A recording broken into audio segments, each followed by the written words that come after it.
The sky above the plains was the color of old brass, thick and warm, as though someone had poured molten metal across the horizon and left it to cool under the fading sun.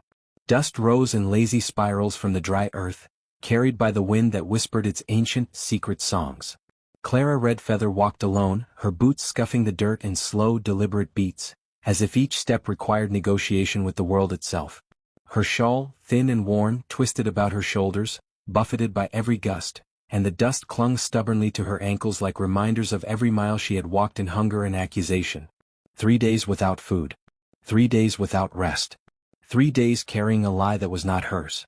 And yet she had survived. Now, at the edge of someone else's land, a small ranch outlined against the dying light, she paused. Her hand rested on the fence, splintered and weathered as if it too bore witness to the countless travelers who had stood there before her. The air held its breath, as though the earth itself waited, watching to see if she could take another step, if she could endure the weight of despair one moment longer. "I haven't eaten for 3 days, she whispered, voice trembling against the wind, fragile as dry leaves. "Can you spare some expired bread?" She spoke the words like a confession, half expecting them to be refused. Half expecting rejection. Caleb Stone stood a few paces away, tall and steady, shaped by 30 years of sun, dust, and quiet work. His hands were strong, calloused, holding the hammer he had been using before she appeared. His hat-shaded eyes that had seen more endings than beginnings, more silence than company. He studied her carefully, the lines of his face settling into a mixture of curiosity and concern. He looked at her as one looks at a distant horizon after a long ride, unsure if it promises shelter or only more emptiness. "Clara Redfeather," she said, finally giving him her name, letting it drift between them like smoke over the plains. The syllables were soft but deliberate, carrying a fragile pride despite her exhaustion. She was 20, yet the journey had carved years into her face, leaving it both delicate and resilient. Her hair fell in dark waves, tangled by wind and wear, and her eyes shone with the muted intensity of someone who had learned to keep her tears inside. Caleb noticed the way she held herself, standing straight even while begging for scraps. It unsettled him more than desperation ever could. He offered her bread, stale and heavy with dust, and a tin cup of water drawn from the well. Clara accepted it with careful movements, almost apologetically, as if taking too much would be a sin. She ate slowly, deliberately, savoring each bite as if it were a precious gift. Caleb watched her, telling himself it was caution, not curiosity, though he knew deep down he was captivated. Her presence, delicate yet determined, seemed to slow the air itself. The wind stirred her hair and her spirit, and he felt the faintest tug at a heart he thought he had long left behind. Night came with a hush, draping the ranch in shadows and the scent of hay. Clara slept in the barn, wrapped in a spare blanket that smelled faintly of horse and earth. Hunger loosened its grip enough to allow memory to slip in. Flames danced in her mind, fires from her tribe, laughter shared beneath the stars, songs carried through warm summer nights. And then the accusation, sharp as a blade hidden in silence. A silver brooch gone missing. Her name whispered like a verdict. No proof offered. No voice to defend her. Exile delivered not with malice but with quiet indifference, which somehow cut deeper than cruelty ever could. She had walked for days without food or water, refusing to beg until necessity forced her hand. By morning her eyes were dry. The tears had done what they could, leaving behind only the heavy, quiet ache of injustice. Caleb watched her hands as she moved, calloused but gentle, capable and precise. He began leaving small tasks undone, curious to see if she would complete them. She always did, quietly and without complaint, building a silent rhythm between them. Each day spent together added another stone to a bridge neither of them expected to construct. Presence became connection, connection became trust, trust became the beginning of something more. The town noticed as towns always do. People whispered behind hands in corners of stores, over the clatter of dishes. "A thief," someone said. "A fool," muttered another. Clara stiffened but did not lower her gaze. She had learned long ago that silence could shield a soul more than words ever could. Caleb felt heat rise in his chest, a surge of anger tempered by restraint. He wanted to defend her with his hands, but instead he reached out, placing his hat gently on her head as she walked beside him under the scorching sun. A simple act, yet it spoke volumes. Stay, he seemed to say. Trust, he seemed to add. And for the first time in months Clara did not look away. Evenings passed slowly, wrapped in the quiet intimacy of light from a single lantern. Words came cautiously at first, then with more ease. Caleb spoke of his past, a wife taken too soon, a house left hollow and echoing. Clara spoke of rivers she had known, of songs her mother had sung, of belonging that had been stolen from her. Love grew slowly, not like a wildfire, but as warmth creeping into places long frozen. A hand brushing another, a glance held too long, a shared silence that felt like conversation. Each moment carried the weight of unspoken understanding. When Caleb finally asked her to stay, for good, to marry him, to make a life where ghosts could rest, her tears came silently. They were not only tears of joy but of release, of recognition, of relief.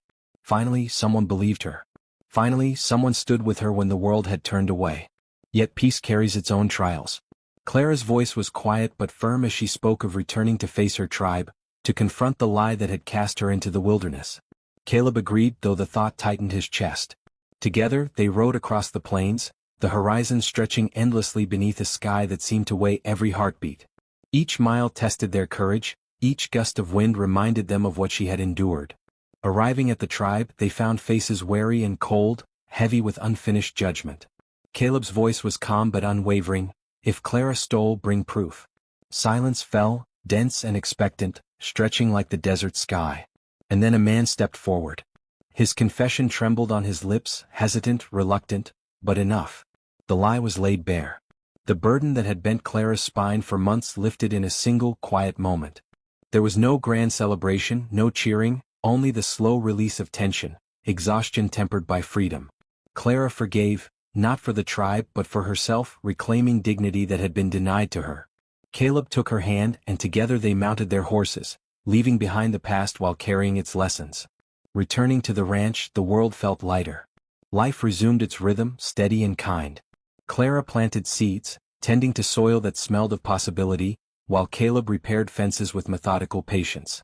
Laughter returned slowly, gently, finding the spaces that had known only dust and wind. The town's whispers faded, the people watching quietly as if embarrassed by their own judgment. Love had softened the land. Even the horses seemed lighter. As the sun dipped low, painting the plains with amber and rose, Clara leaned against Caleb's shoulder.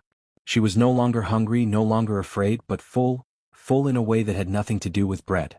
The horizon stretched endlessly, promising that this was not the end, but a beginning still unfolding. Sometimes, she thought, truth walks barefoot for miles, and love sometimes begins with something as small as stale bread. Courage, like the land, grows with patience. The plains whispered behind them, carrying dust, secrets, and the promise of tomorrow.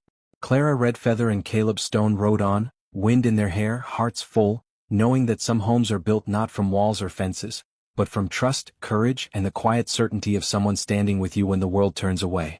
Days passed and seasons shifted. Clara and Caleb grew together, their bond deeper than either had imagined.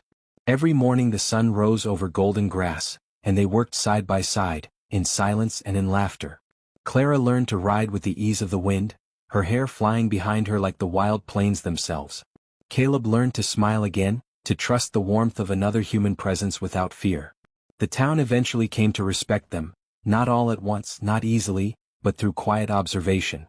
Clara carried herself with dignity that words could not undo, and Caleb's steadfast support became a shield against whispers and judgment.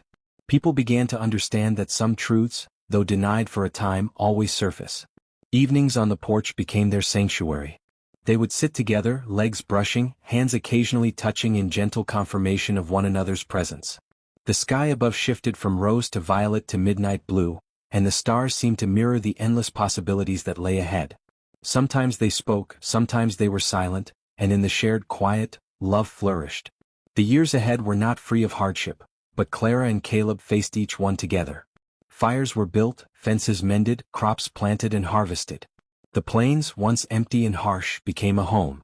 A home made not of walls or bricks, but of endurance, trust, and unwavering care for one another. And on those nights when the wind carried the whispers of the past, Clara would rest her head on Caleb's shoulder, feeling the slow beat of his heart beneath her ear. She would close her eyes, remembering the hunger, the exile, the fear, and she would smile. Not because those things had disappeared, but because she had survived them, and because she had found someone who stood with her when the world had turned away.